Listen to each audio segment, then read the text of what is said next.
p.m. Altamont will drop into the bottom bracket, and they will, I can't remember who they were supposed to play. Altamont will be playing Penguich, at 4 o'clock today. So that's kind of the action that's taken place up to this point. And a lot on the line here. You get to that, get the win here in this game by one of these two teams, and stay out of that loser's bracket. Boy, it saves you a lot of ball games and a lot of wear and tear on your pitchers and your fielders. So it's a huge game right here in this first one.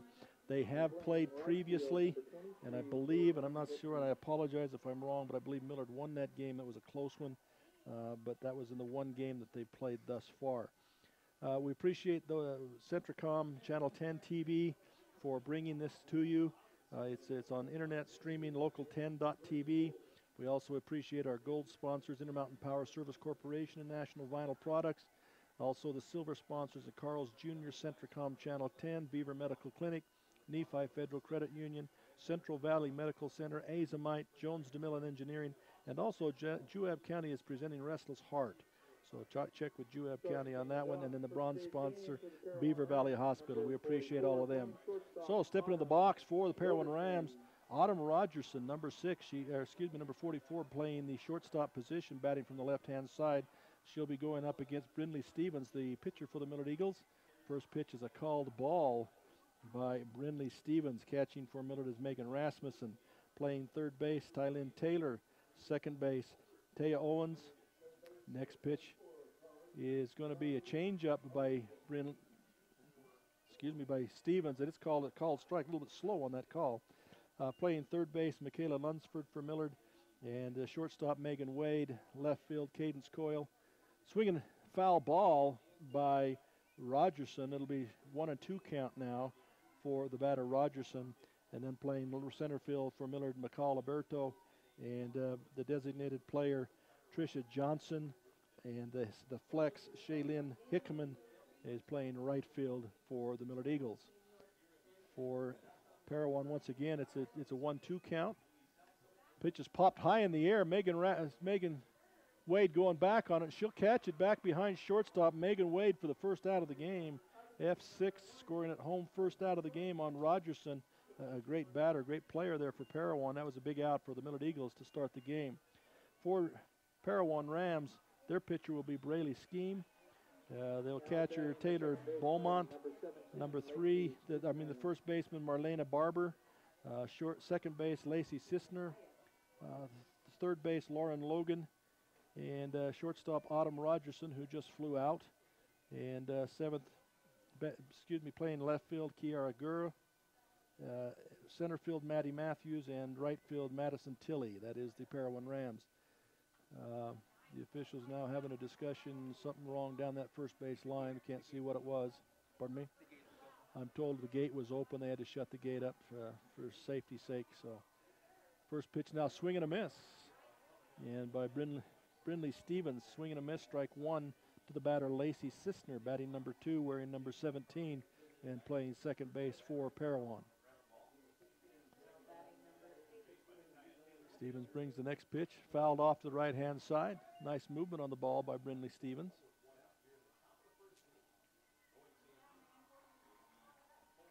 It'll be no balls, 2 strikes now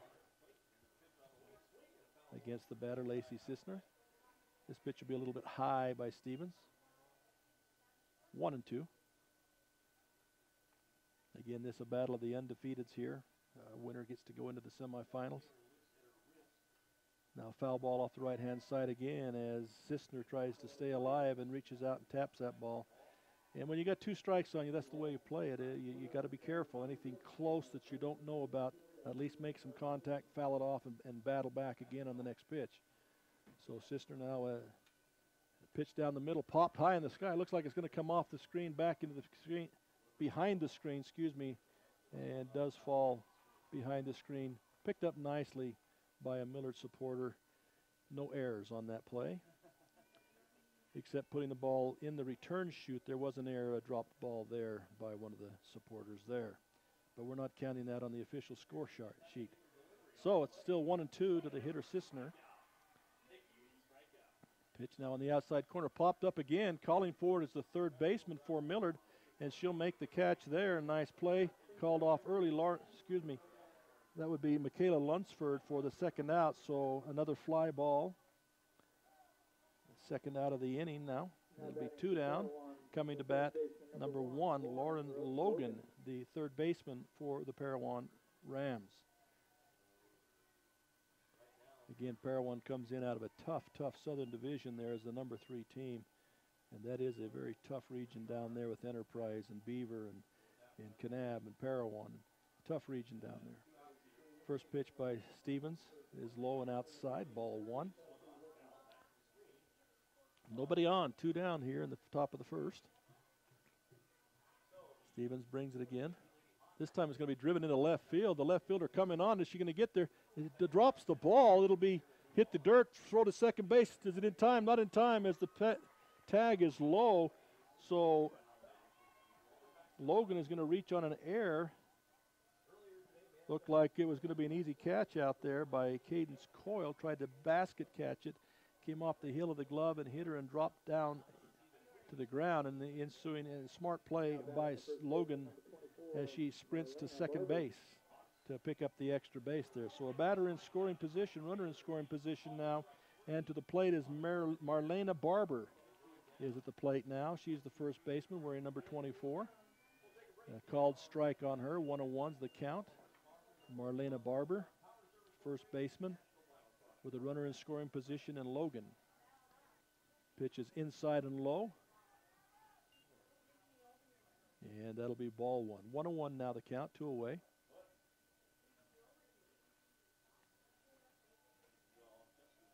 Brindley Stevens taking signs. Hit to the right side, second baseman up with it. She's going to come across to first base. Taylor with it on the receiving end of that. That'll be scored a 4-3 for the third out. No damage done there as the play goes from Taya Owens to Tylynn Taylor for the third out. At 0-0 in the first inning. They did get the 1 error. So we'll go back to the studios for a quick timeout. The Intermountain Power Service Corporation is proud to bring you this presentation. IPSC is a community-minded company that contributes to our local schools, community organizations, and economy.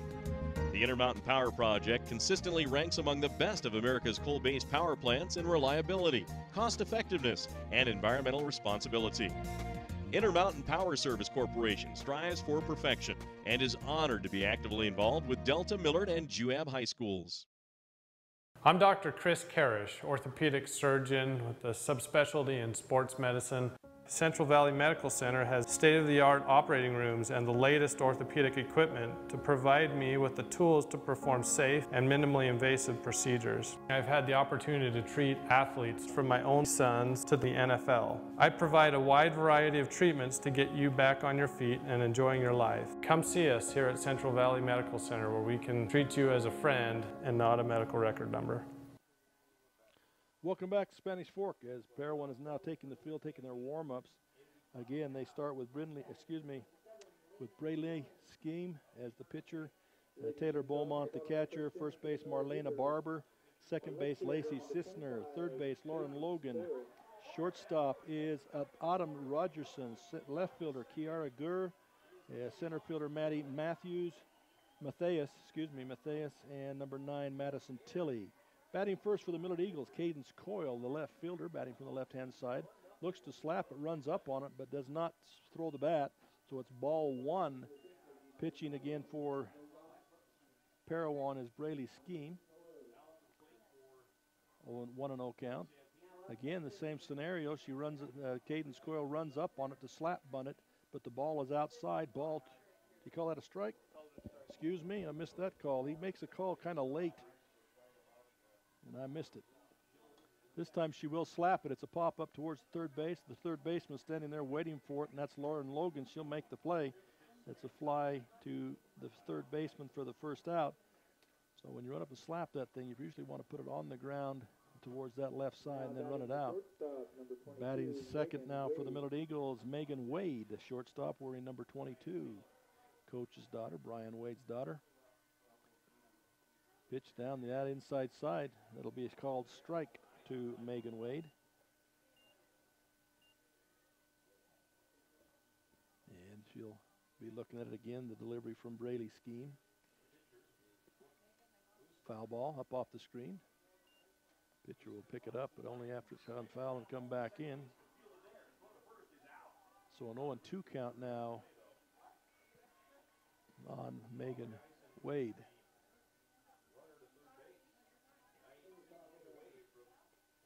Inside pitch a little high. She gets her to swing at it, so that's the first strikeout of the ball game for either pitcher, and that's the second out of the inning for the Millard Eagles. And it'll bring to the plate Brindley Stevens, the pitcher, number 11 for the Millard Eagles. So pitcher against pitcher here. Brindley Stevens. First pitch, right, seems to be right down the middle. That is a slow call. I'm going to have to watch the umpire a little better. Got to be careful. I got an umpire sitting next to me doing the scoring, and he slugs me every time I say something about the officials, so I got to be careful with that. This pitch appears to be down low and inside, ball one, so it's 1-1. 2 away. 2 away for the Millard Eagles in the bottom of the first inning. Ball hit well by Stevens to the left fielder. Left fielder right there for it and is going to take it in. That being caught by Kiara Gur, number 23 of Parowan. So it's 3 up, 3 down for the Millard Eagles. And we'll be back in just a moment.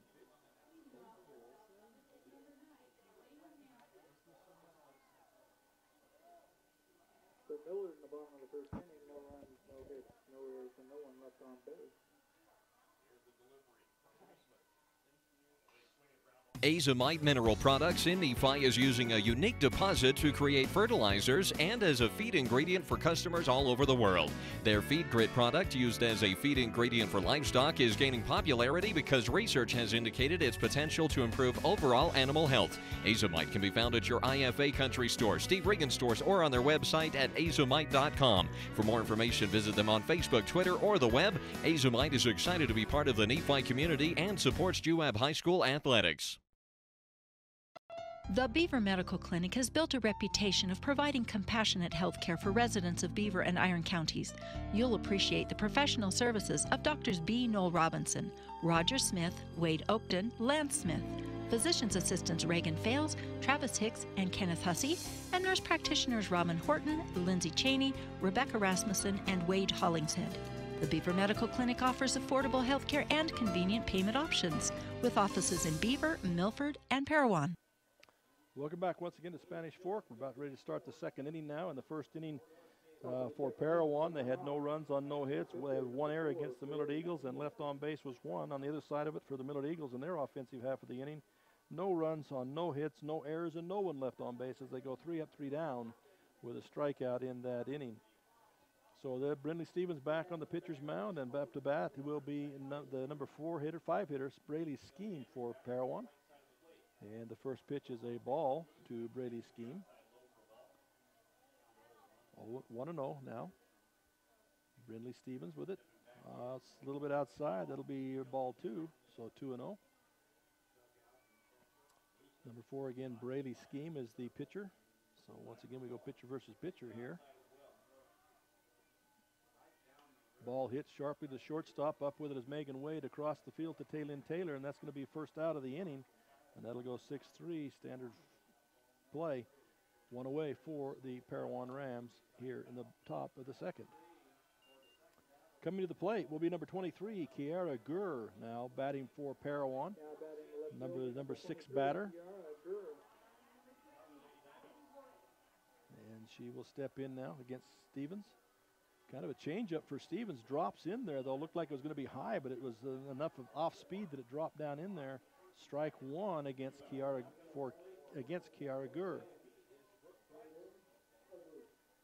Next pitch can be hit sharply to the right-hand side. It'll go past the second baseman into center field, and up with it is Alberto, and she'll get it back in quickly. So the first hit of the ball game by Gur now puts her on first base, second base runner for the Parowan Rams. But that's the first actual base hit there. So that'll bring to the plate number 21, Madison Tilley, the right fielder, with a runner on first now. Pitches on the outside, nothing there, ball 1.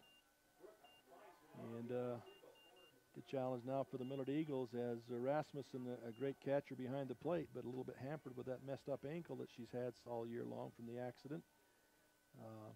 See if Parowan decides to try and run it or not. Ball, second pitch is hit high in the sky to right field. Under it is the right fielder going to make the catch. And standing out there in right field, number 9, Shaylin Hickman makes the play there. And, 23, Shaylin Hickman for the first out of the ball game. Nicely hit by Gurr, but just, by Tilly, but right to the right fielder. Now batting the catcher, number 2. That brings to the plate number 2, Taylor Beaumont, the catcher. Beaumont, the number 8 hitter. First pitch is a called strike. Again, we have at first base, Gurr is at first base. Takes a nice lead each time, but has not attempted to go yet, trying to see what Millard will do defensively. Next pitch is a little bit inside now, ball 1-1-1.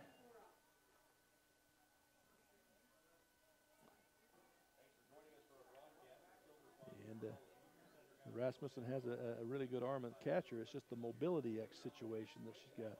That ball's a little bit outside. Nice pickup in the dirt, however. She's able to pick that ball out of the dirt. It's a 2-1 count now in favor of Beaumont from Parowan.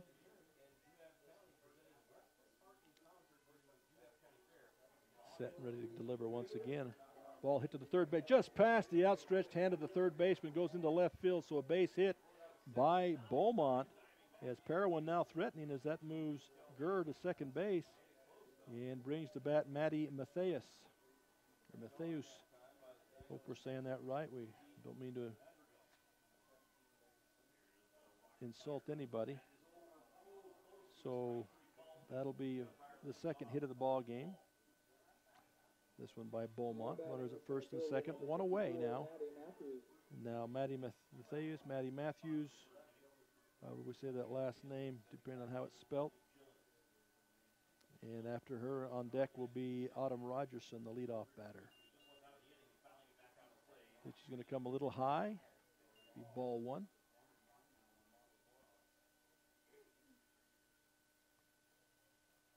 Stevens taking signals now. Looking inside. Hit back to the pitcher. She's going to go to 1, get the 1 out. And that is the third out. Excuse me, I was 1 off, had only 1 out in my mind. There was 2 out on the screen, so that gets rid of the threat by Parowan as they have runners on, but no runs scored. And that'll be the end of the top of the second inning. We'll be back. You ever look up at the stars and wonder, how do they pack all that taste into these charbroiled sliders that start for just $1? Magic. Charbroiled sliders starting at just $1. Only at Carl's Jr. and Hardee's. If you got $5, you could get like 9.96 inches of sandwich. Woo! Or you can get a real meal with a charbroiled double cheeseburger, dog, fries, and a cookie. The $5 All-Star Meals, only at Carl's Jr. and Hardee's. Coming to the Juab County Fairgrounds this August is country group Restless Heart in concert. Get tickets now at juabcountyfair.com. Get advance tickets now for Restless Heart in concert at the Juab County Fairgrounds at 7:30 p.m. on Thursday, August 9th. Floor seating is just $30. Reserve seating $20. Get your tickets now at juabcountyfair.com. Don't miss Restless Heart in concert August 9th in Nephi, Utah. Get tickets at juabcountyfair.com. Welcome back once again to Spanish Fork. We are now going into the bottom of the second inning. Parowan in that second inning had no runs on 2 hits and 2 runners left on base, no errors against the Millard Eagles. So that is their half of the second inning. At the bottom of the second now coming up with Megan Rasmussen, the catcher, number 44, coming to the plate. Megan Rasmussen, tremendous batter. Hits the ball hard into left field, gets by the third baseman to left field. She's just so hobbled with her ability to run because of that accident. She does get down to first base. Nice job of hitting there by Megan Rasmussen, but they will run for her. She has a heavy brace on that left ankle because it's been basically rebuilt due to the accident. So nice job of hitting. They'll bring a runner in for her. And it'll be number 24 will be doing the running. Maggie Souders will be running for her. Coming to the plate, number 14, Michaela Lunsford now. Now batting the third baseman, number 14, Michaela Lunsford. Standing in now, Michaela Lunsford with a runner at first. Maddie Sowers at first. Ball's in the dirt, ball one. Nice pickup by the catcher, number 2, Beaumont of Parowan.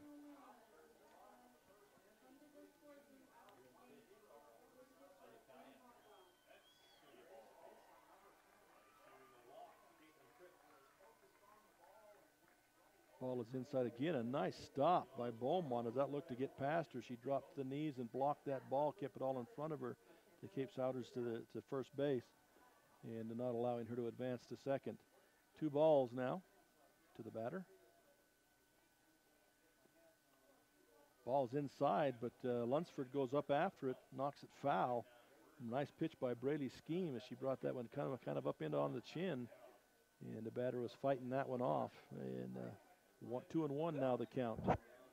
2-1 the count.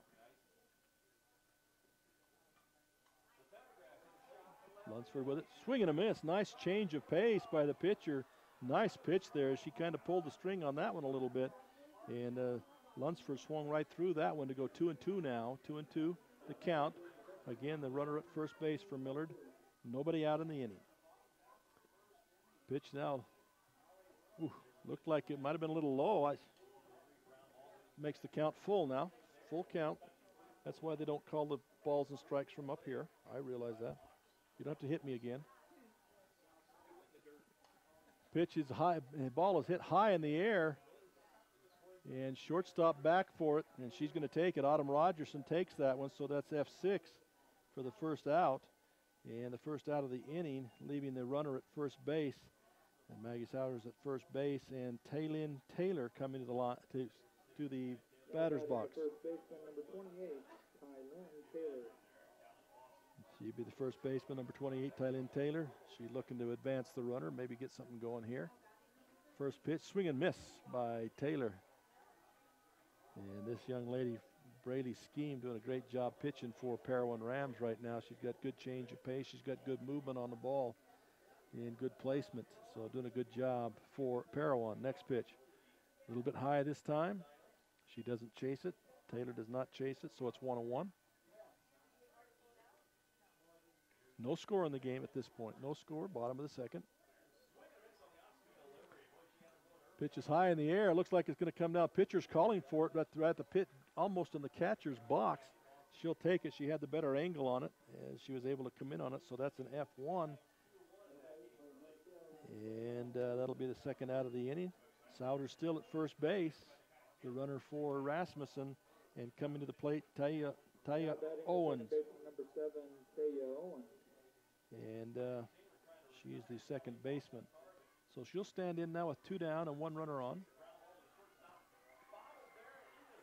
The ball is called a strike.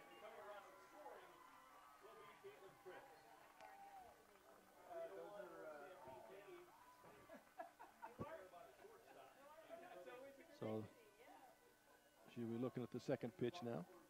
Looked to be a little inside. Oh, they're going to call a strike on that inside corner. Did not swing at it. She's tight on the plate. Didn't have much room to swing that unless she'd got out early on it and did not do so. So it's 0-2 now to Taya Owens. This time she hits the ball into left center field. Souders is going to round second, headed for third. Throw comes into second. She'll keep the runner to first. Nice hit by Owens. As she's going to advance the runner around to third base now. And in scoring position, she'll get a single on the play. That's the second base hit for the Millard Eagles in this inning. And they have a threat now going on with McCall Berto coming to the batter's box.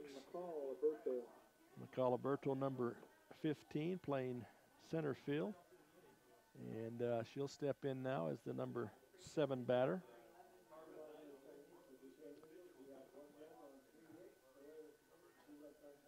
Ball call on the first play, on the first pitch. We do have the possible double steal scenario set up if they want to send Owen from first to second, but there are 2 away. It's not automatic like the other times. Owens takes a huge lead out there trying to beg a throw down to first or second base. They don't take the bait, so it'll stay 1-1 count, and runners still where they are. McCall Alberto pops it up to the left-hand side. Oh, 3 players converge on it and drops between the 3 of them.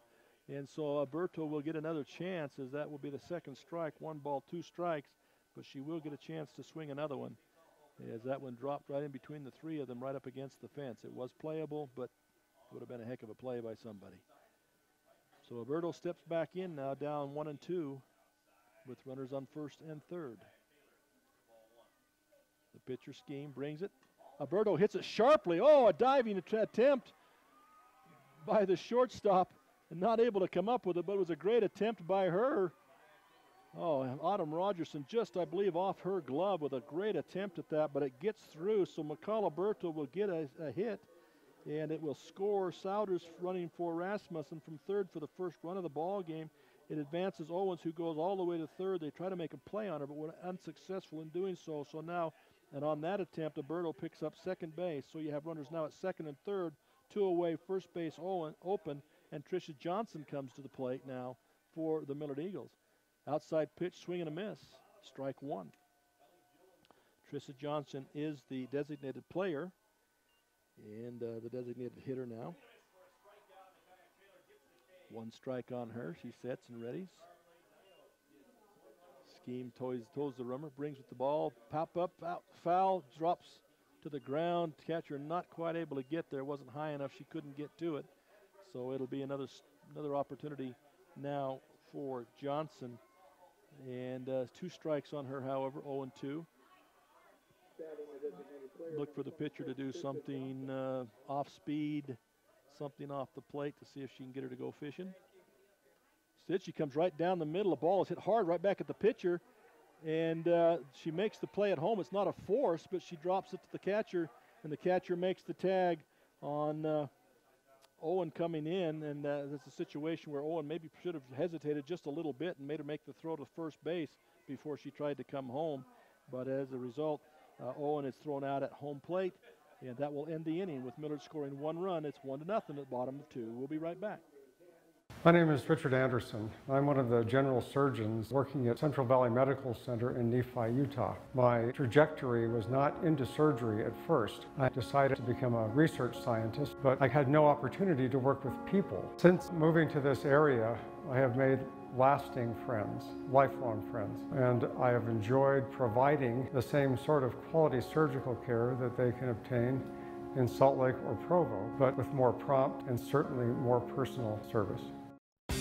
The trail is calling. Every turn, hill, and fallen log is screaming your name. And you're ready because you have the right type of power and agility to answer the call. Introducing the Honda Pioneer 1000 with best-in-class 999cc engine and the industry's only 6-speed fully automatic dual-clutch transmission.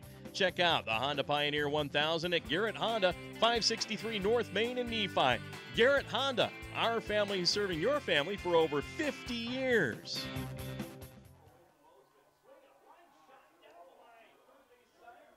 Welcome back to Spanish Fork Complex. Again, we're getting ready to start the 3rd inning now, top of the 3rd, Parowan coming to bat. Millard in that inning got 1 run on 3 hits with 1 error against Parowan and 2 runners left on base. So it's 1-0 at the start of the 3rd inning now with Parowan coming to bat. We go back to the top of the order with Autumn Rogerson coming to play. The shortstop just missed a fantastic play in that last inning. And had she made that, the run would not have scored for Millard, but that's the way it goes sometimes. Pitch on the outside corner is a called strike 1 to Rogerson. So they go 1-0. 0-1, excuse me. First time up, she flew out to the shortstop. Ooh, way outside. I don't think that's going to be too hard to call that one. So let's go 1-1, but she did fly out to the shortstop, Megan Wade, at her first attempt at bat. So 1-1 count to her. Swing and a miss, mighty swing. Wow, she got around on that one, but missed the pitch. Hauled it. But it was a huge swing on that thing. A little bit inside, missed it. So it'll be 1 ball, 2 strikes now.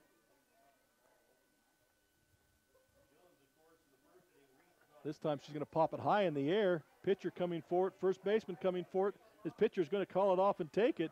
So that's an F1 there. She pops up again for the 2nd time, this time to the pitcher for the first out of the inning. 1 down, bringing to the plate Lacey Sisner, who last time flew out to the 3rd baseman. Last time up in the first inning, she flew out, pop up to the third baseman in her last at-bat. She comes in as the number 2 hitter playing second base, number 17, Sisner. Pitch from Stevens, swung on and missed, strike 1.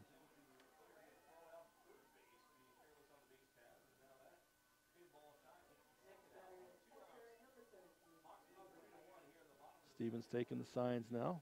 Approach the pitching rubber. Brings the pitch. Swung on a missed again. She's taking that low pitch. Sisner is. It looks like you can't tell whether for sure it's a strike from up here. It seems awfully low. Both of them about the same spot. 2 strikes on the batter. 0-2 now is Stevens. And she has a chance now to try and get the batter to fish a little bit, not bring it down the middle. Inside low, ball 1. 1-2 now.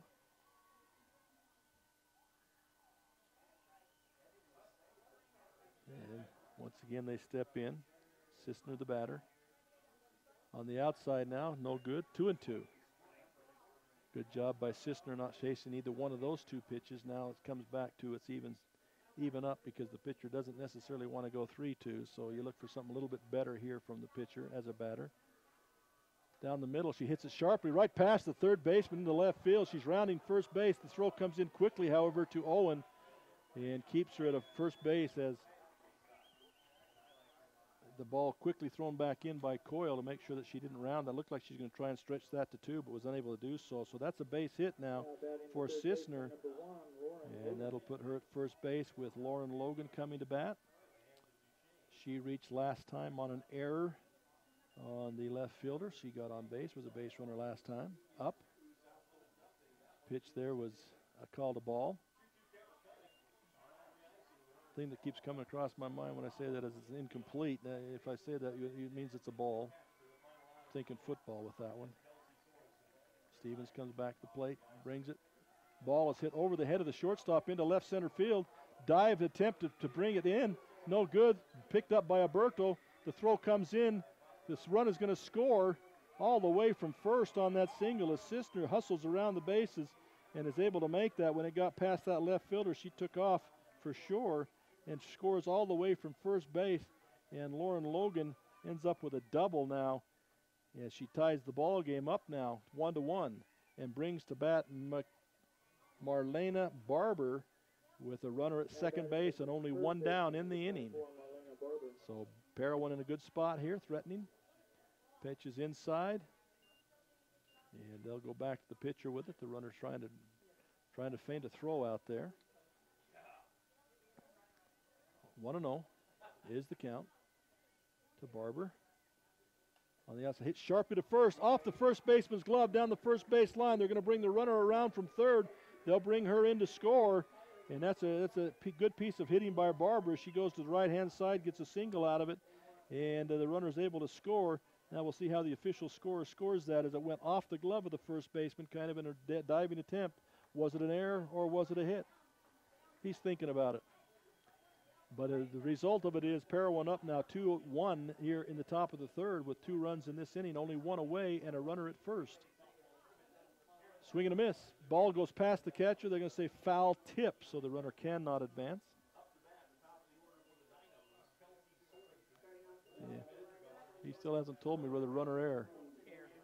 He's going to call it an error, so that's an error on the first baseman on the swing by Barber. Reaches on an air. Either way, she's on. And it's 2 strikes against for the pitcher, Braley Scheme. The pitcher, 2 strikes on her at this point in time. 1 away. Pop up to the right side. Second baseman settles under it. That's Owen. She's going to come down with it, and that'll be 2 away. So that's F4, second out in the inning, bringing up Kiara Gurr now for the Parowan Rams. She's playing left field wearing number 23. 2 away now with Marlena Barber at first. First time up for Gurr, she got a single. Eventually got to second base, but was left there as the inning ended. So Gurr up, ball 1.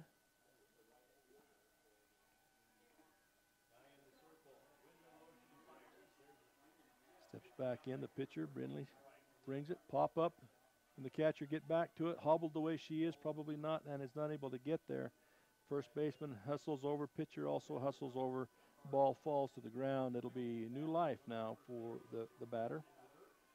Gurr, she'll get another chance at that thing, 1-1 the count.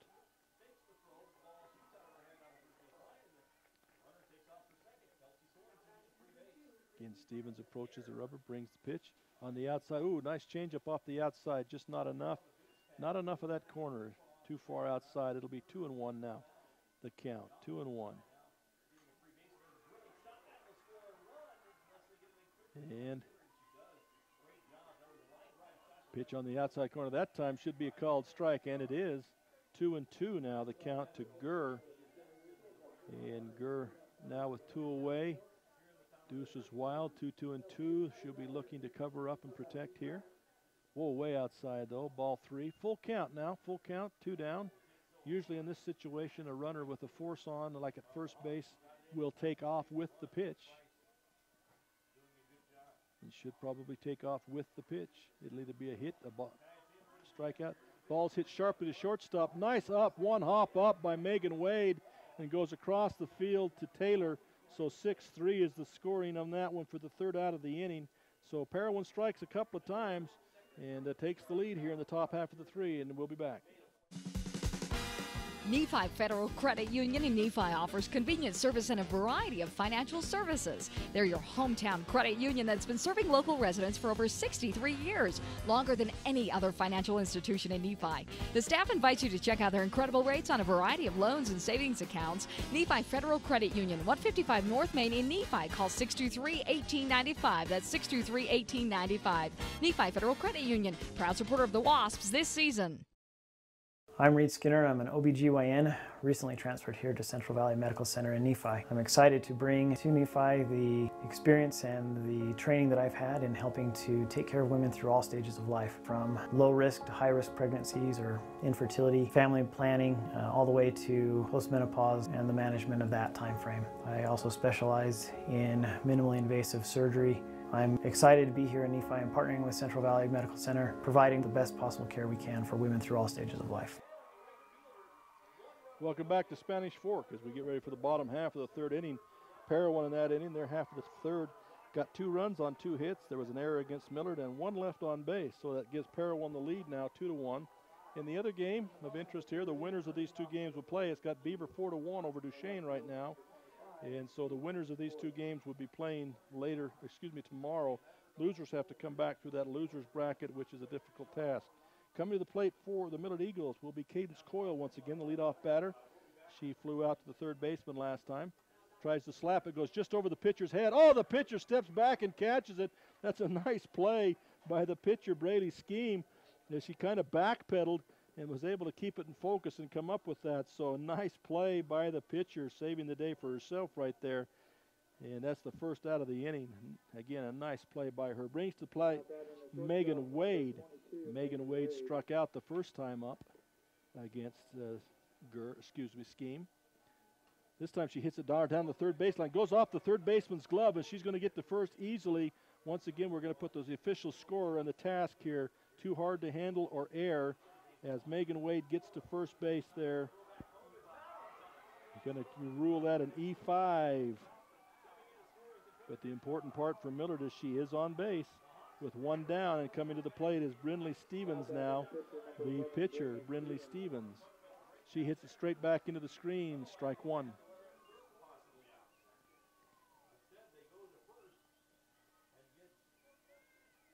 And again, a nice job by the 2 pitchers, Braley Scheme and Brindley Stevens.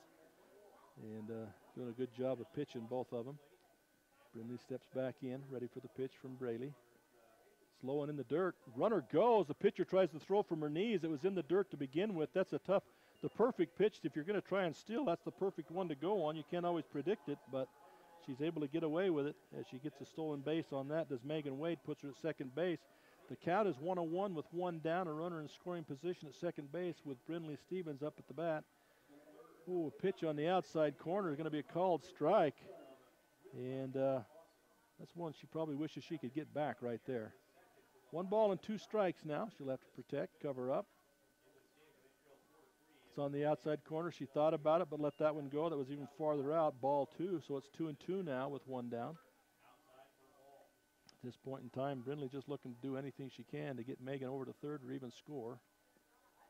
Ball inside now, work it to a full count. Full count now, but with only 1 down, Megan Wade should not be breaking with the pitch, you wouldn't think. Full count, only 1 away, no force behind her. Pitch from the pitcher is a kind of a blooper to shortstop, picked up by the shortstop, thrown hard, breaking towards third base is Megan Wade. The ball goes past the third baseman. Megan Wade gets up and runs home, so it gets the job done, even though the out is recorded at first base. The heads-up play by Megan Wade and an errant throw by Parowan is going to tie the score up as Megan Wade crosses the plate for the second run for Millard. So Brindley Stevens will go down 6-3 on a nice play by the shortstop again, Autumn Rogerson, but the throw from first to third was an error on the thrower, the E3.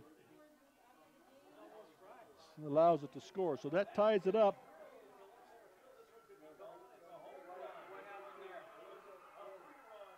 Now there was just I was looking down scoring, and the umpire, we look up and the umpire has called an out. Did they disallow the run? We're not quite sure what happened, me or the official scorer.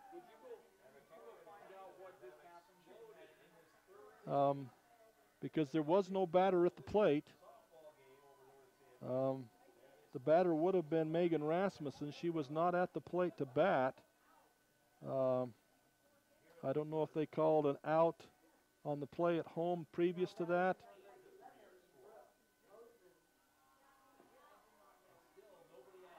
We're getting an official ruling now from one of the other officials who's gone down to find out. So we'll get back to you in just a minute with whatever happened there. We'll take a quick break. National Vinyl Products of Nephi has been a part of Juab County since 2004. The management and staff take pride in supporting the students of Juab High School in the game and in the classroom. The company manufactures high-quality vinyl fencing for a host of uses around the state. If you're 18 years of age and would like to join the workforce at National Vinyl Products in Nephi, please send an email to jobs@nvpfence.com. That's jobs@nvpfence.com. The entire staff and crew at National Vinyl Products wish the Wasps the best of luck this season. Our team works hard to shape the quality of life wherever we live and work. These values allow our team to be the go-to source for rural entities. For integrity, honesty, and technical expertise, think of Jones & DeMille Engineering.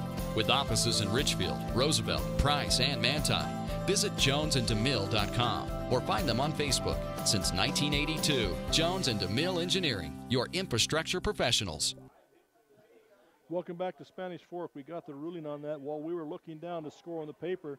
Megan Rasmus apparently stepped into the batter's box, and on the first pitch popped up to the pitcher. We missed it all. So the run did score, so Millard gets 1 run on no hits. There were 2 errors in the inning and no one left on base. So the score at the start of the fourth now is 2-2, start of the 4th inning. And at bat for Parowan is Madison Tilley, the right fielder.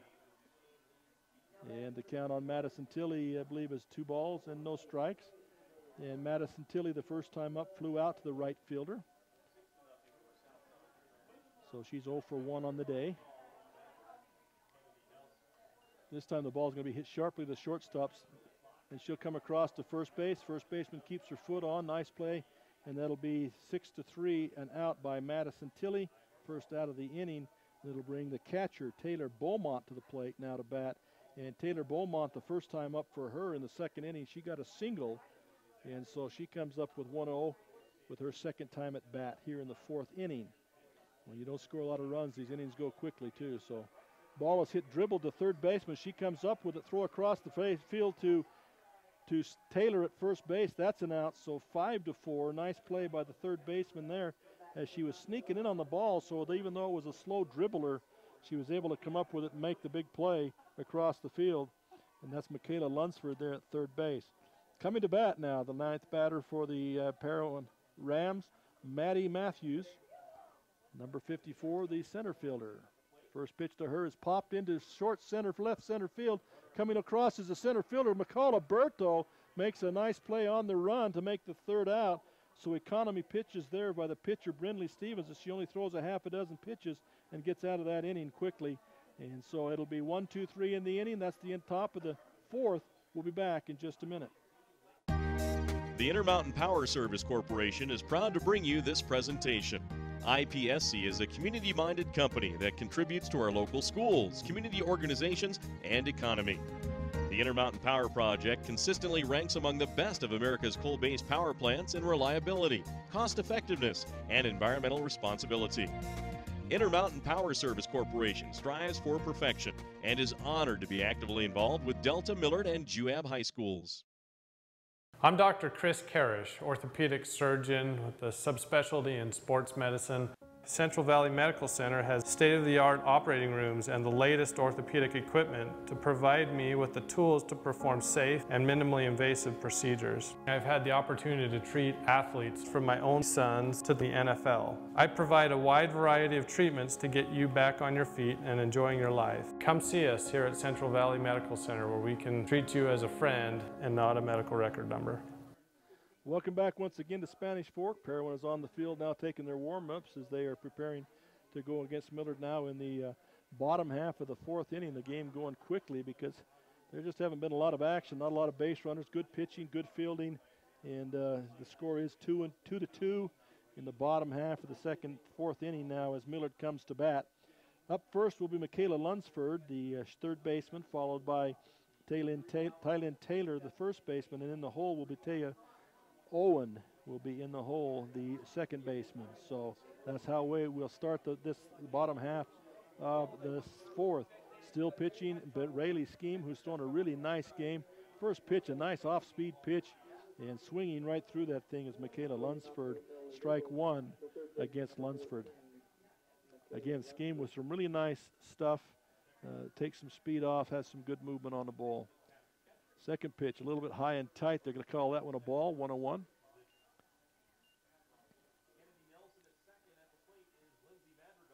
And she'll step back in. Scheme will set, ready to throw.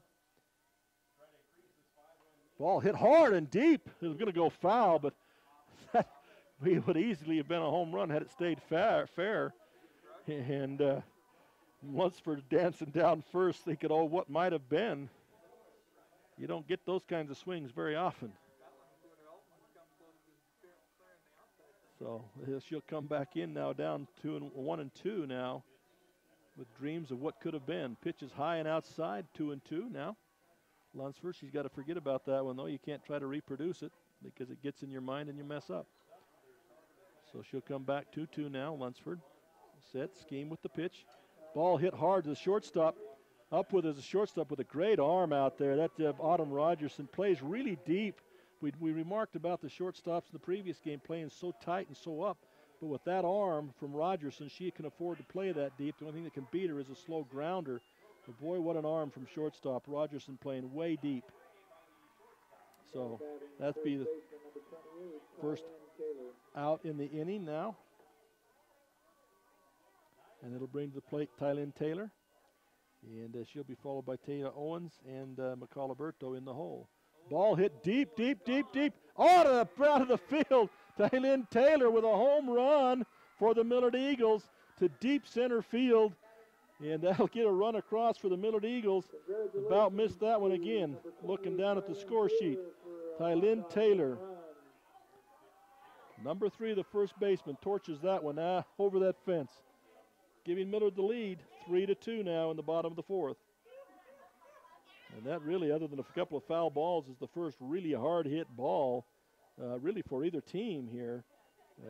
There's been a couple of foul balls hit hard, but that one was hit well into the left center field for the home run. So coming to the plate now will be Taya Owens, followed by McCall Alberto with Tricia Johnson in the hole. Now, I'm sure that Scheme will have to kind of shrug that thing off and get her mind back in the game because she's thrown a super game up to that point. So she'll have to pull herself back together there. Oh, that's a nice pitch. A little bit off speed with some motion on that pitch. Called strike one against Taya Owens. She'll step back in the plate. Scheme sets. That'll be a little bit low and in the dirt. Ball 1-1-1.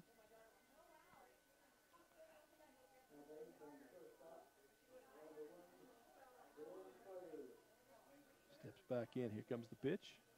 Ooh, a nice pitch just on that outside part of the plate. Beautiful pitch. Got to swing at those kind. Be strike 2. 1 ball, 2 strikes. Now she's in the hole. Got to protect, cover up here, the batter. Nice dribbler down the line. That's going to go foul. Just foul. No one's will come back with a chance now. Another chance to make something happen. Down still 1-2. With 2 strikes like she just did, you've got to cover up. Steps back in, hugs the plate a little bit. Now steps back. Scheme with the pitch. Hit hard and high. It's going to be deep, but this time the center fielder is going to have a chance at it. Oh, and she about misplayed it. She didn't know where the fence was for sure.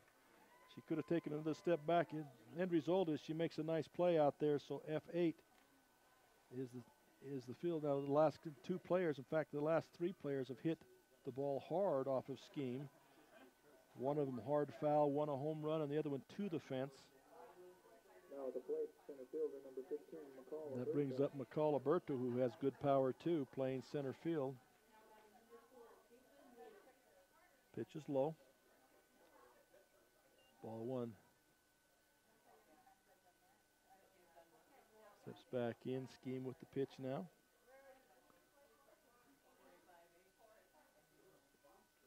Ooh, change of speed there, settles it. Oh, ball. Thought he was delaying that call again. 2-0 now the count to Alberto. Ball is inside. And I'm not, I won't denigrate the official. He's calling a nice game. It's just that his mechanics are a little bit slow. He makes the call on the field, but his mechanics physically takes a little bit of time and a pause, so it's hard for us, but I'm sure the players on the field hear the call. Mikhail Alberto rips one to center field, a line drive, but right at the center fielder for an out. So, again, the last 4 batters for Millard hit the ball hard off a Scheme. They only get 1 run out of it, but they hit the ball hard, and Scheme's going to have to kind of maybe refocus a little bit there. So that's the end of 4. We'll go to the studio and be back in just a moment. Azomite Mineral Products in Nephi is using a unique deposit to create fertilizers and as a feed ingredient for customers all over the world. Their Feed Grit product, used as a feed ingredient for livestock, is gaining popularity because research has indicated its potential to improve overall animal health. Azomite can be found at your IFA Country Store, Steve Regan stores, or on their website at azomite.com. For more information, visit them on Facebook, Twitter, or the web. Azomite is excited to be part of the Nephi community and supports UAB High School athletics. The Beaver Medical Clinic has built a reputation of providing compassionate health care for residents of Beaver and Iron counties.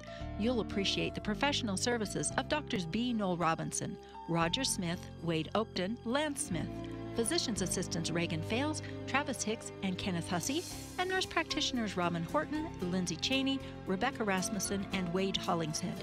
The Beaver Medical Clinic offers affordable health care and convenient payment options, with offices in Beaver, Milford, and Parowan.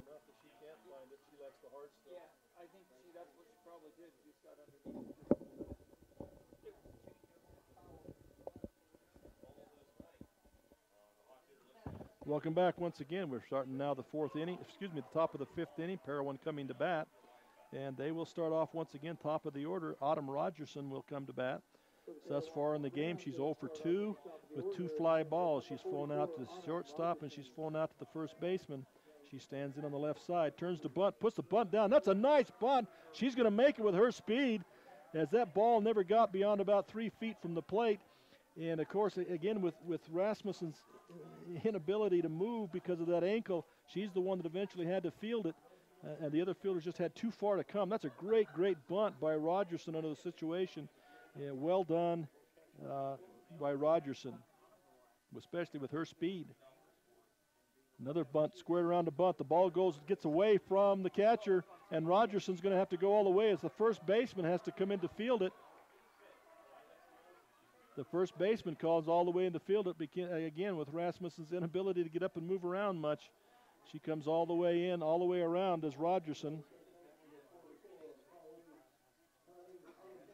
Now there's some discussion at third base about there was a collision at third base. There's some discussion there between the Parowan coach and the umpire.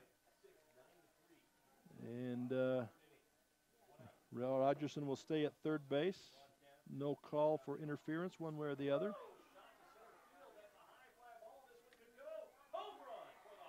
And still at bat is Sisner. Yeah, Sisner. Lacey Sisner. So there'll be a 1-ball count called to her.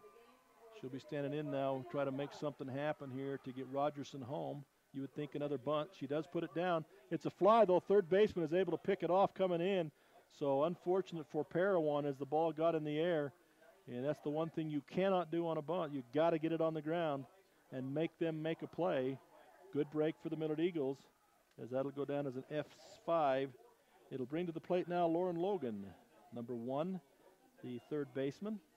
Logan has got a double and reached on an error thus far in the game. First pitch is a called ball. And with her speed, Autumn Rogerson kind of getting into the minds of the Millard Eagles out there. She's playing some games there at third base. Good athlete. Swing and a miss on an outside pitch. Nice job by the pitcher. And she got that one to the outside with a bit of a movement on it. Strike 1, 1-1. Ball is put on the ground. It's going to go past the shortstop and easily into is Rogerson. And again, another collision at home. And Rogerson runs into the catcher. Now the catcher was in a spot she didn't need to be, but unfortunately, that's going to be against the catcher. The catcher's got to get off that bag and give the runner a chance to get there. So Rogerson will score, and that'll tie the game. And Lauren Logan with a single up the middle to score that run, and she will be at first base now. Only one down for the Millard Eagles, for the Parowan Rams.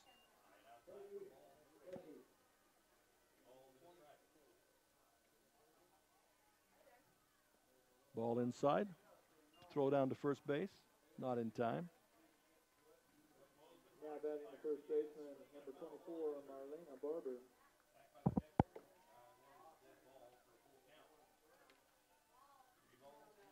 So Brindley Stevens will come back to the plate. Outside pitch, strike, swung and a miss, well off the plate, swing and a miss, strike 1. 1-1 now the count.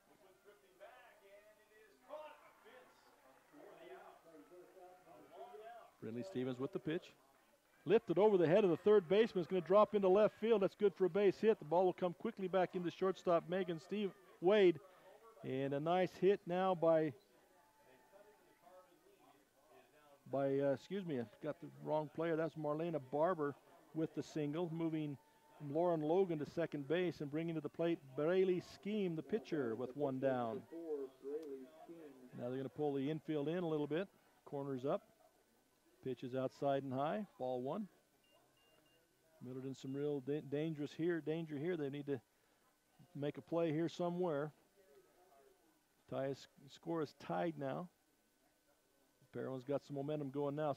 Ball is outside, and it's a swing and a miss for a strike 2, but the ball gets away from the catcher, goes back to the screen, and it'll move the runners over to second and third now in scoring position. If Scheme can get a hold of something, put it in play, they could possibly get a couple of runs here.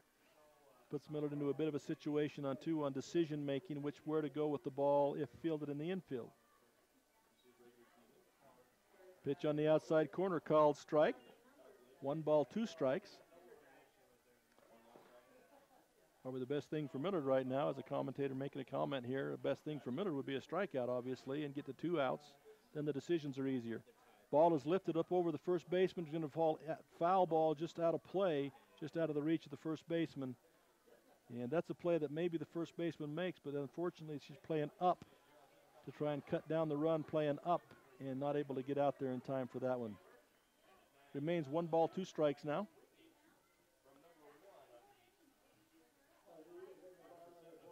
Comes with the pitch. Going to be hit to the shortstop. Going to come home with the play. The tag is out. throw to third base, not in time, as the runner coming home.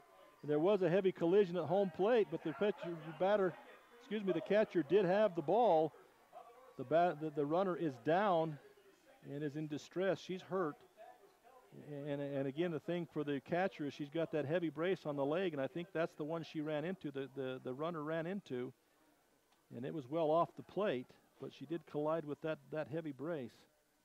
They're checking her out right now. The result of it all is that Scheme is going to get on a fielder's choice now.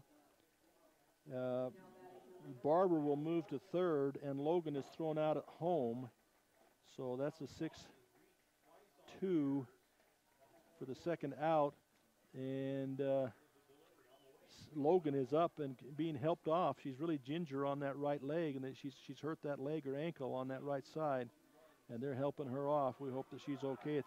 Third batter and the third baseman. She's an important cog to this Parowan team. And you hope that she's okay and can come back out after walking that off for just a second. So, at the plate now, Kiera Gurr, the left fielder,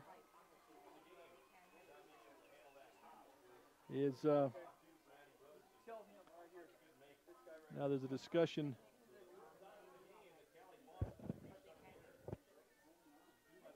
There's a discussion between the coaches, the officials, everybody else.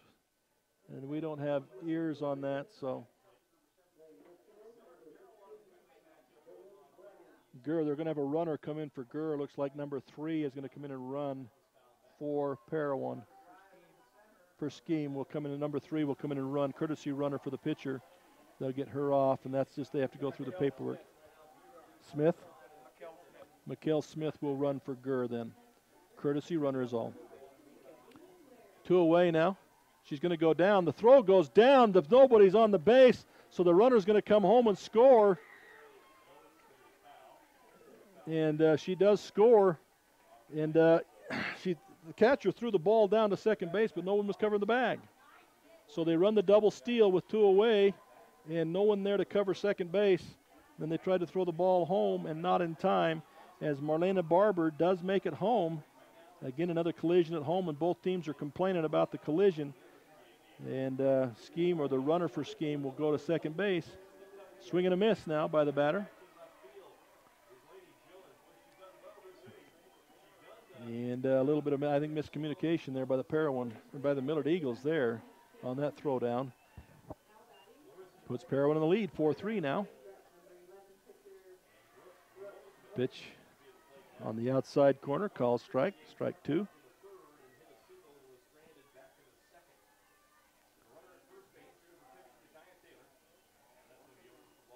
And Stevens now coming with the pitch. Swing and a miss, strike 3. Gets a big strike out there. And there again, you wonder about what could have been, what should have been, what could have been had she not thrown down to second base. But Parowan in the lead now as we end the top half of the 5th inning. And it'll bring Millard to bat, trailing 4-3 in the bottom of the 5th here in Spanish Fork at the complex. Again, a beautiful day for softball. We've heard some prediction of possible rain showers and things like that. As of yet, the clouds are starting to move in, but maybe for tomorrow we'll have some fun with the weather. So we'll take a break real quick. You ever look up at the stars and wonder, how do they pack all that taste into these charbroiled sliders that start for just $1? Magic. Charbroiled sliders starting at just $1. Only at Carl's Jr. and Hardee's. If you got $5, you could get like 9.96 inches of sandwich. Woo! Or you can get a real meal with a charbroiled double cheeseburger, dog, fries, and a cookie. The $5 All-Star Meals, only at Carl's Jr. and Hardee's. Coming to the Juab County Fairgrounds this August is country group Restless Heart in concert. Get tickets now at JuabCountyFair.com. Get advance tickets now for Restless Heart in concert at the Juab County Fairgrounds at 7:30 p.m. on Thursday, August 9th. Floor seating is just $30. Reserve seating, $20. Okay, welcome back to Spanish Fork once again, bringing you the action here with the Millard Eagles and the Parowan Rams. Bottom half of the 5th inning. Parowan has gone back in the lead now, 4-3, with Millard batting the bottom half of the 5th inning. They will bring to the plate the bottom half of the order in that Tricia Johnson will bat as a designated batter. And then we'll flop back to the top with Cadence Coyle and Megan Wade in the hole. And if any of them get on base, then it'll be Brindley Stevens coming up also. So again, Parowan in the lead, 4-3. Got 2 runs in that inning. And surged ahead back and forth. The first inning, nothing happened. Then since then, someone scored in each inning, each half of the inning. The designated player, number 26, Tricia Johnson.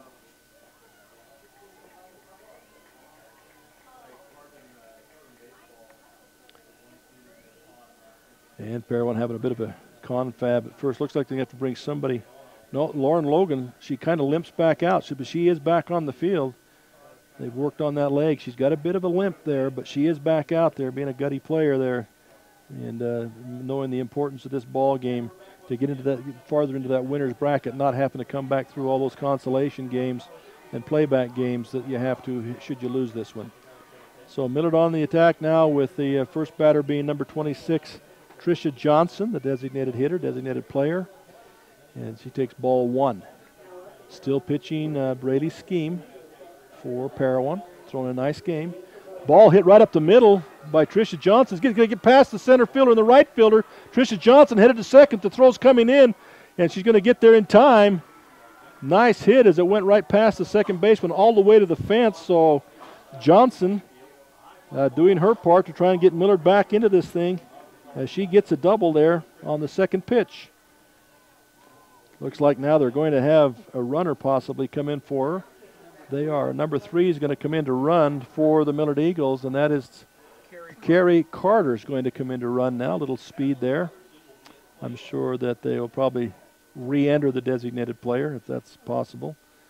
The good hitter there, Tricia Johnson. It'll bring to the plate now Cadence Coyle.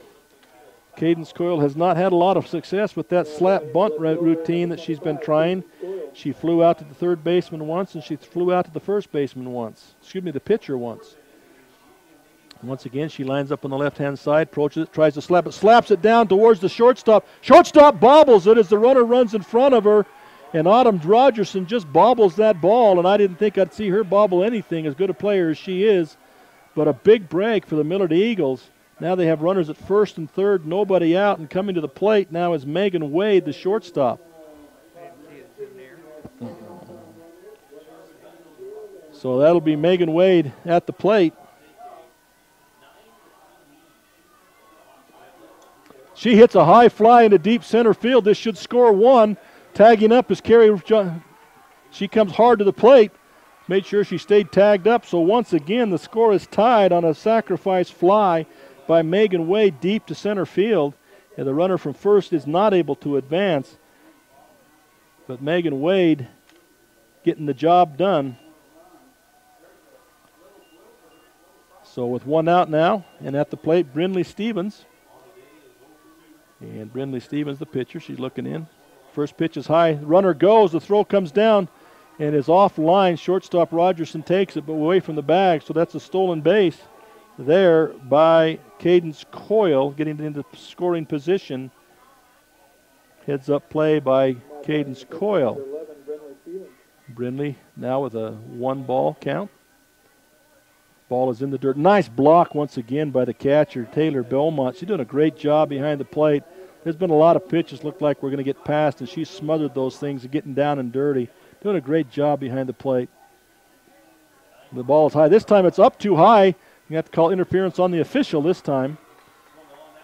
As she turns to try and go get the ball and runs into the official.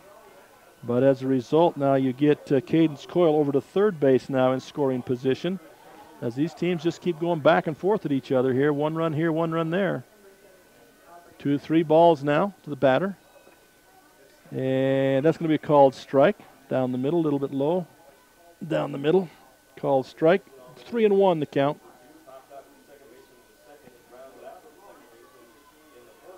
Brindley hits the ball hard to the third shortstop. Shortstop comes across, lets the run score, gets the out, but does not attempt to go home with it. So Brindley Stevens, once again, she sacrifices herself but scores another run as she did in the third inning. So 6-3 the play, scoring the runner from third with 2 runs scored. Millard now surged back in the lead, 5-4 here in the 5th inning. Bringing to bat Megan Rasmussen. And we were worried in the 4th inning because Millard had started hitting the little pitcher pretty hard. 4 consecutive batters hit her hard, but she's got herself back together here as Millard has hit the ball, but only one of them a very crisp hit. Everything else has been kind of a dribbler. So hats off to Braley's scheme for getting herself back in gear in the pitching, back in the frame of mind. This one by Megan Rasmussen is a deep single to left field, and she'll hobble to first and then get a runner in, I'm sure. But she's got another hit in the ball game. That's her 2nd hit in the ball game. But for Parowan, the important thing is they're keeping her in the field because of her big bat. On to run for her, number 24 will come back in to run for her. That's Maggie Souders, I believe, and she'll be running for her, bringing to the plate number 14 now, Michaela Lunsford. And Michaela Lunsford is hitting the ball, a fly ball to the shortstop, and then grounded out to the shortstop in her 2 appearances at the plate in this game to this point. 2 down, 5th inning, 5-4 Millard. Ball is in the dirt. Souders heads to second base, and you know, it never fails. You compliment somebody and immediately something bad happens. And I'm talking about how great a job the little catcher had done. And since that point, 2 balls have gotten past her. So I apologize to her for jinxing her. Moose Souders running for Rasmussen over to second base now. Again, Lunsford at bat. Tylynn Taylor with the home run on the day is on deck. Pitch to Lunsford. Looks to be a little bit inside. Going to be called strike on the inside corner. 1-1 to count.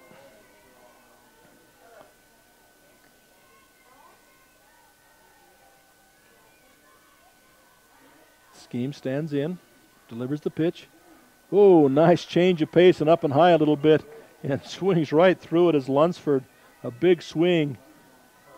Took something off and fooled her completely on that one.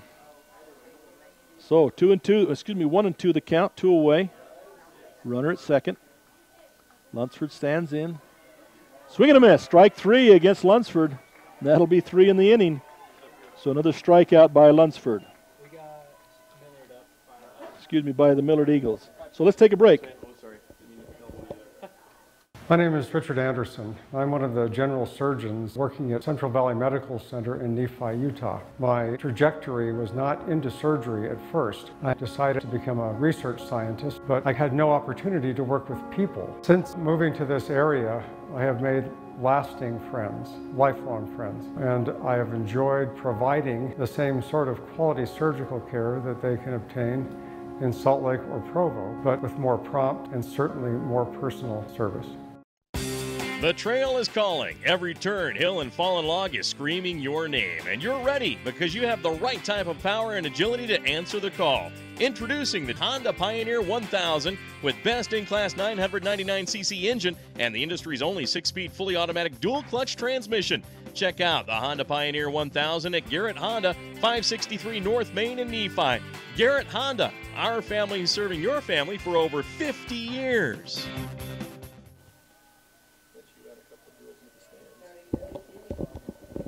Welcome back to Spanish Fork. We start now the 6th inning as this game goes back and forth, all that back and forth. Millard goes back, gets 2 runs back there to go up 5-4. They get 2 runs on 3 hits and on 1 error and 1 left on base. So Parowan comes back now in the bottom half of their inning. They'll start off with number 21, Madison Tilley, the right fielder, coming up to bat first. And so far, Tilley has flown out to the right fielder, and then grounded out to the shortstop in her 2 at-bats. The first pitch, she fouls off over the fence to the right-hand side over the dugout. Second pitch comes through, blocked nicely by Rasmussen. Ball 1-1 to Madison Tilley. On deck is Taylor Beaumont, the little catcher, and then in the hole is Maddie Matthews. Ball hit sharply to shortstop, off the glove of the shortstop in a diving attempt to stop the ball. It gets out to Alberto, and she's going to bring it back into the second baseman. So a nice hit there. I'm not going to wait for the official ruling on that. I'm going to give the hit on that one. It came off the glove, but it was a diving attempt to try and stop a well-hit ball up the middle. So a nice hit by Madison Tilley. Bringing to the plate Taylor Beaumont, the catcher. and Maddie Matthews to follow her, followed by Autumn Rasmussen. Fake bunt brings everybody up, and called strike. And the runner did not go. They're looking for the bunt and run here. The first and third are coming hard. She swings away. It's going to be a pop-up. Shortstop going back, settles under it, and that'll be a fly out. So they went away from the bunt, went and tried to switch them up and swing the bat. Fly out to the shortstop for the first out. Runner remains at first base, bringing up Maddie Matthews to the plate, number 54. Ninth batter in the order. And so far she has hit it back to the pitcher for one out and flown to the center fielder for an out. Nice pitch there by Stevens. Strike one. So she's 0 for 2 on the day.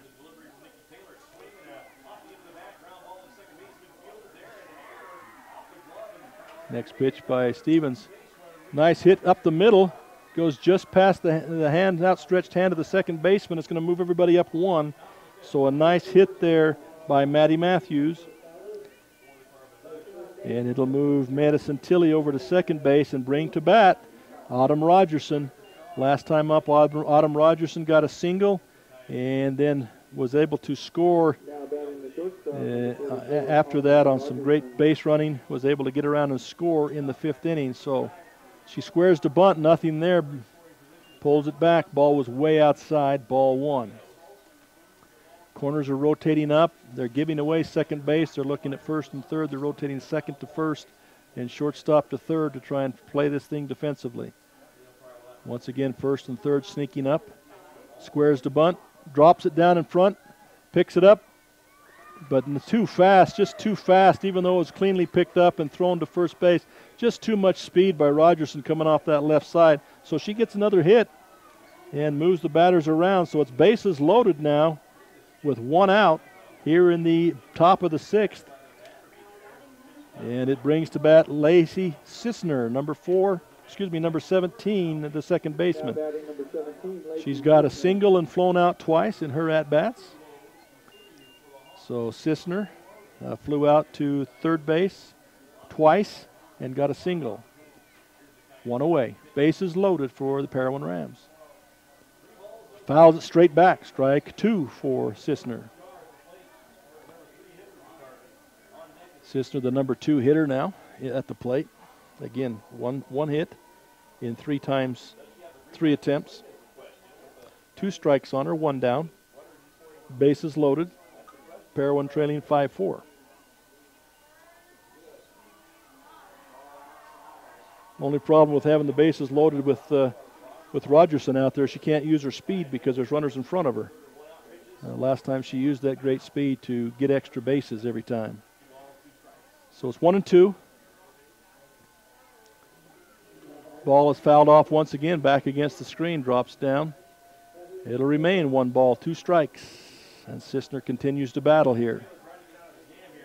It's a huge out for Millard. It's a huge at-bat for Parowan right here. Sisner steps back in. Pitch on the way. Swing and a miss. Well, excuse me, foul straight back. It wasn't a miss. Foul straight back. So she stays alive to battle again. She's doing a good job of protecting the plate with 2 strikes on her, making sure anything close she gets a hold of, some kind of contact, waiting for that pitch that she can drive. Pitch is low and in the dirt, blocked nicely by Rasmussen. It'll go 2-2. That's the other thing about fouling off a lot of those near pitches is you keep working it and try and work in a walk if you can. It still scores a run. Sisner stands in. Pitch from Rob Stevens. Woo, woo. Tried to frame it, tried to get that pitch on the outside corner, just a little bit too far out there. So it's a full count now. Good job by Sisner working back into this count. Full count now with only 1 away, so the runners can't necessarily start. But it's a huge pitch coming right here. Swing and a miss, strike 3. Big pitch by, and then an attempt at first. No good as Rogerson's a little bit slow getting back. But a big strikeout for the Millard Eagles. And that'll put Sisner as the strikeout for the second out of the inning. So bases still loaded. Lauren Logan comes to bat, and if you remember in the last inning, she took that hard collision at second at home, still limping a little bit. We'll see what that does to her batting style. First pitch is in the dirt. And again, Rogerson's baiting them at first base, but they need to be careful not to throw the ball around too much over there because the runner at third is more important. Hard drive deep into left field. This could be, it's up against the fence. It'll score 1 run, 2 runs across, third run coming to home. And into second base with a stand-up double is Lauren Logan. Great piece of hitting by Lauren Logan as she drove that one deep to the fence and cleared the bases. A 3-run double for Logan. That'll push Parowan back out in front by a score of 7-5. Big hit by Logan. And that'll bring to bat Marlena Barber. Again, a huge hit clearing the bases. And good job of hitting. Way to come back from a bit of an injury there by Lauren Logan. As it hobbled a little bit by that leg, and she drives that ball deep to left field. And that was just about 5 feet from a grand slam home run there, folks. It bounced up and hit the fence and stayed in the field. So Millard takes a bit of a timeout. They go to the mound and have a bit of a huddle. And now they're going to come back. Marlena Barber will come to bat. Marlena Barber, the number 4 hitter. She's grounded out to the second baseman. She's reached on an error, and she got a single in the 5th inning and scored later in the inning. So that's been her score up so far. And been on 2 out of 3 times, once on an error, once on a hit. First pitch is a ball. Second pitch, swing on, fouled out of play on the right-hand side. 1-1.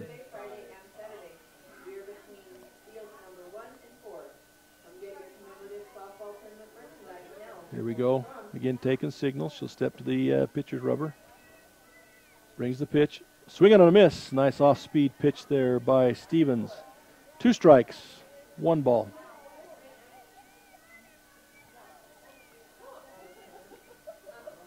And once again, payoff pitch. Pop up, foul off the right-hand side once again. Little kids are having fun chasing those. 1-2 the count still. Payoff pitch, hit, line drive to the shortstop, catch.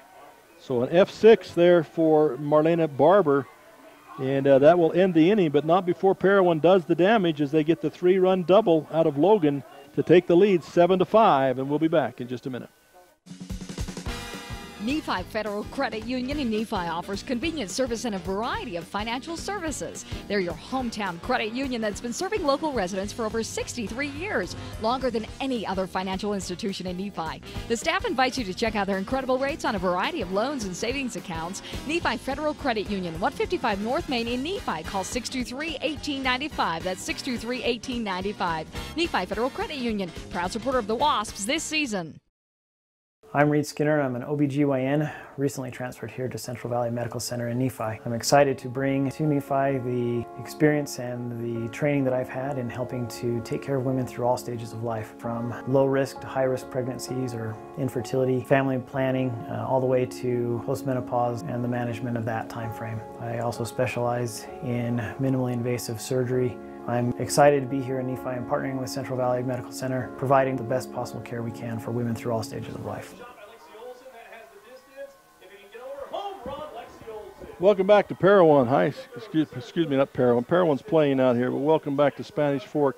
In the other game, Beaver is winning 9-6 over the Duchesne Eagles. So the winners of these 2 games will advance and play each other tomorrow at 2 o'clock.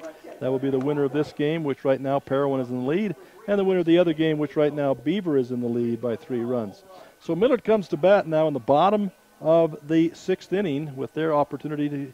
They have 6 outs now, and this game, again, has been back and forth. Every inning, every half inning, a new leader has emerged, and so Millard will come to bat now with Tylynn Taylor coming to the plate. Now Tylynn in the 4th inning hit a home run. In the 1st inning, she flew out to first base. So Tylynn Taylor comes up 1 for 2 on the day with a home run and a run scored. Scheme delivers. Looks like it's going to be low and inside. Ball 1. Scheme, again, has thrown except for the 1 inning really has thrown a nice game. They've got some runs off of her, but the one inning where they hit her hard, all the batters hit her hard. Other than that, no one's really got a hard hit on the ball. So Taylor fouls it back, and it'll be foul ball, strike one.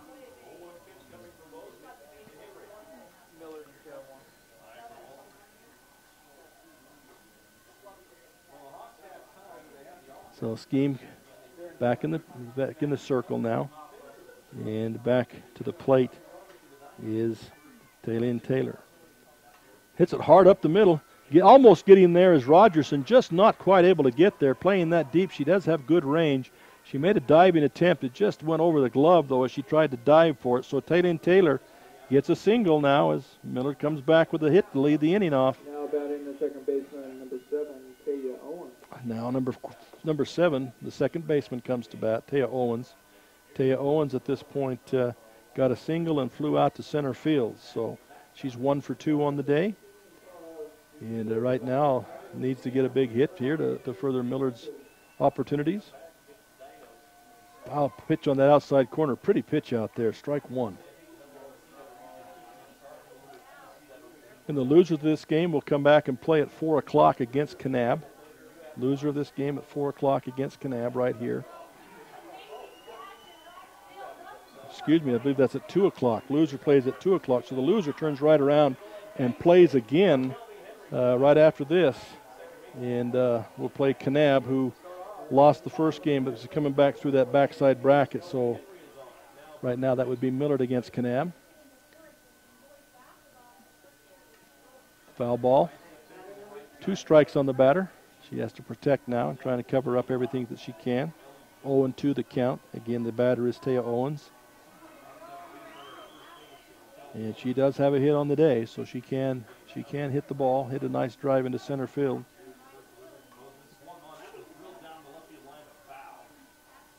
Stands back in, Scheme with the ball.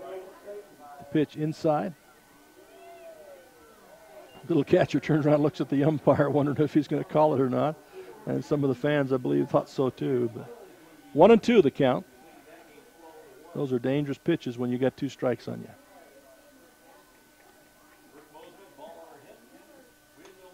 Ball driven into right center field, but the right fielder's right there.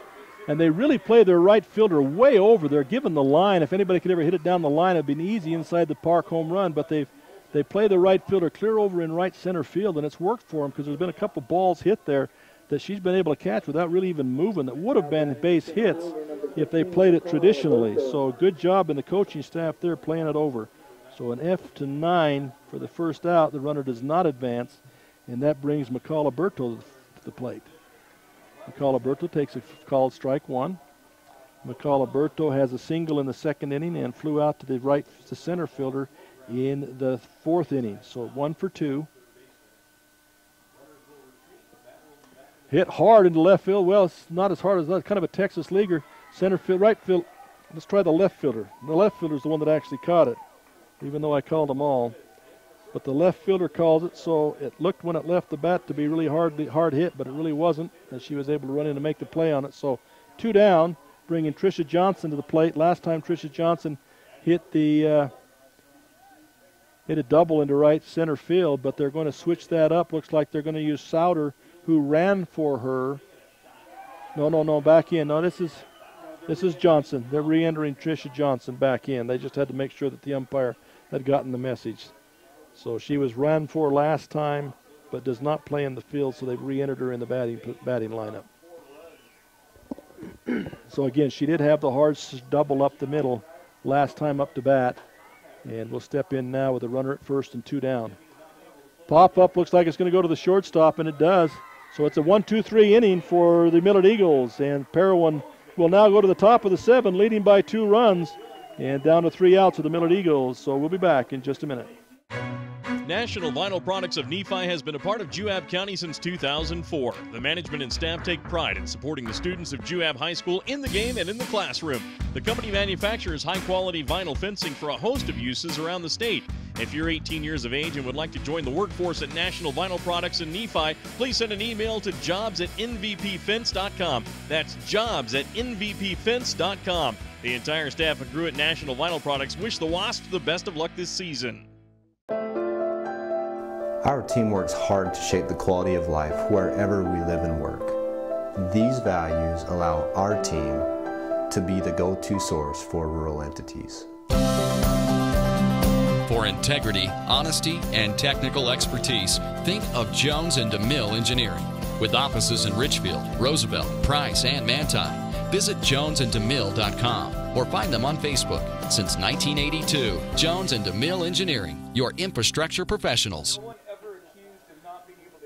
Welcome back. Welcome back in Spanish Fork Complex. Again, we're starting the top of the 7, where Parowan, by virtue of a 3-run double in the 6th inning, has taken a 2-run lead here, and Millard did not match back. They did not score any runs in their bottom half of the 6th.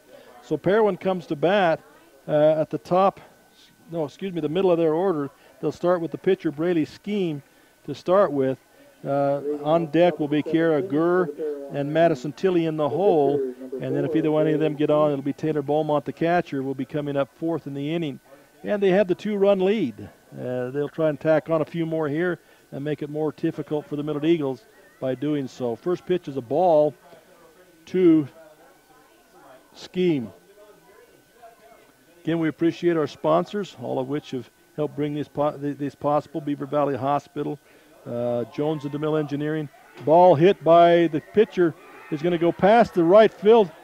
And right field and second base nearly collide, and the ball gets loose and trickles into right field, where it's picked up by the second baseman for Millard and thrown back in, but not before Scheme gets a double on the play. So she stands at second base with nobody out.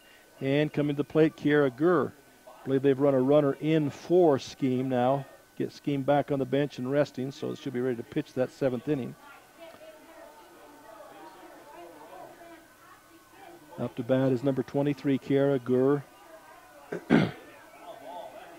And Gurr has bet to bat 3 times and has 1 hit. She is struck out and grounded out to shortstop, so and 1 of 3. Ball gets a little bit loose from the catcher. Runner does not advance. Ball 1.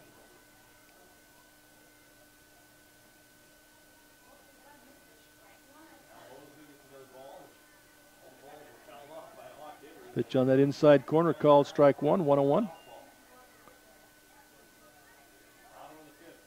Parowan, for their case, wants to tack on a run or 2 more here because nobody's had a huge inning. For Miller's sake, they need to get out of this with no more damage done. Nice pickup by the third baseman out at number 1. Throw back across the field. Not in time, as the runner for the pitcher Scheme is able to get in there safe and slides in safe, moving her to third. So even though the Millard gets the out from Gurr, she does the job by getting the ball on the ground and making Millard make a play and moves that runner across. That'll bring to the plate Madison Tilley, the right fielder. On deck will be Taylor Beaumont, and in the hole, Maddie Matthews. Pile hit high in the air to center field. Runners tagging up. Took off too soon, has to come back. And as a result of that, is not able to score because she had to go back. She took off too soon. And when she went back, the McCall Alberto, who made the play out in center field, is able to get it back in quickly, and the runner cannot advance. So a big break for the Millard Eagles there, and a little bit of a base running error there for the Parowan Rams. Taylor Beaumont comes to the line. She comes to the batter's box, and the little catcher has had a great gay behind the plate. First pitch is on the outside corner, called strike. Beaumont has a single in the first inning and grounded out and flew out. So a 1 of 3 thus far on the day. This ball is hit high in the air. Shortstop Megan Wade calling for it, and she'll make the play. So Millard does their part. They get out of this inning with no further damage to the score, as Parowan will have no runs on 1 hit, no errors, and 1 left on base. We'll go back to studio for a quick timeout. The Intermountain Power Service Corporation is proud to bring you this presentation. IPSC is a community-minded company that contributes to our local schools, community organizations, and economy. The Intermountain Power Project consistently ranks among the best of America's coal-based power plants in reliability, cost-effectiveness, and environmental responsibility. Intermountain Power Service Corporation strives for perfection and is honored to be actively involved with Delta, Millard, and Juab High Schools. I'm Dr. Chris Karish, orthopedic surgeon with the subspecialty in sports medicine. Central Valley Medical Center has state-of-the-art operating rooms and the latest orthopedic equipment to provide me with the tools to perform safe and minimally invasive procedures. I've had the opportunity to treat athletes from my own sons to the NFL. I provide a wide variety of treatments to get you back on your feet and enjoying your life. Come see us here at Central Valley Medical Center, where we can treat you as a friend and not a medical record number. Welcome back to Spanish Forks. Once again, we are down to the last 3 outs for the Millard Eagles. Parowan with a nice fifth inning as a 2-run lead here. 7-5 as we start the bottom half of the 7th inning here. Millard will come up at the top of the order. They'll have Cadence Coyle, who has reached base 1 time on an error on the shortstop. Megan Wade, who has reached on an error and flown out and struck out. And Brindley Stevens, the number 3 batter, who has not reached base thus far either. So Cadence Coyle starts off. Top half of the order need to get something going this time around. She drops it down the third base line. Looks like a good bunt this time. She's able to make it work this time as she lays it down the third base. And even though the third baseman was sneaking in, that's just too hard of a play when you got a left-hand batter headed down that line. So Cadence Coyle does her job as she gets the hit to lead off. Brings up Megan Wade, number 22, the shortstop. Had a great day defensively. Has not done well at the plate thus far. Needs to make something happen here. Hits the ball up in the air. It's going to go over the head of the second baseman, but the runner broke back to first instead of heading to second base. So Cadence Coyle saw the ball, then broke back to first. A base running error there. Yes, that'll be a 9-6 put out. So a bad break for the Millard Eagles. Nice heads-up play by Parowan. And that's another hit by Megan Wade, but did not move the runner. So Brindley Stevens will come up. They've got Megan Rasmussen on deck. So if they could get another runner on with Megan Rasmussen's bat, she'd be a real threat to tie it up or win the ball game here. But Brindley Stevens needs to get on there, and she has not been on base in this game. She hits the ball over the shortstop. Shortstop going back, comes up with the play. So that's Autumn Rogerson makes a nice play behind second. Again, that play is only possible because of the depth that Autumn Rogerson plays from her normal position there. So Millard down to their last out now. Megan Rasmussen, and you might even think Parowan may want to even think about putting her on base and not even let her swing that bat. She could tie it up with one swing. She's got a couple of hits in the game. She's not a threat to run hard. But if she gets that bat head out, she could tie this thing up in a hurry. She hits it high. Rogerson's going to have a chance for it back behind third base, and she makes the catch. So that's it, the ball game. Parowan wins 7-5. Congratulations to the Parowan Rams in a great game that they played.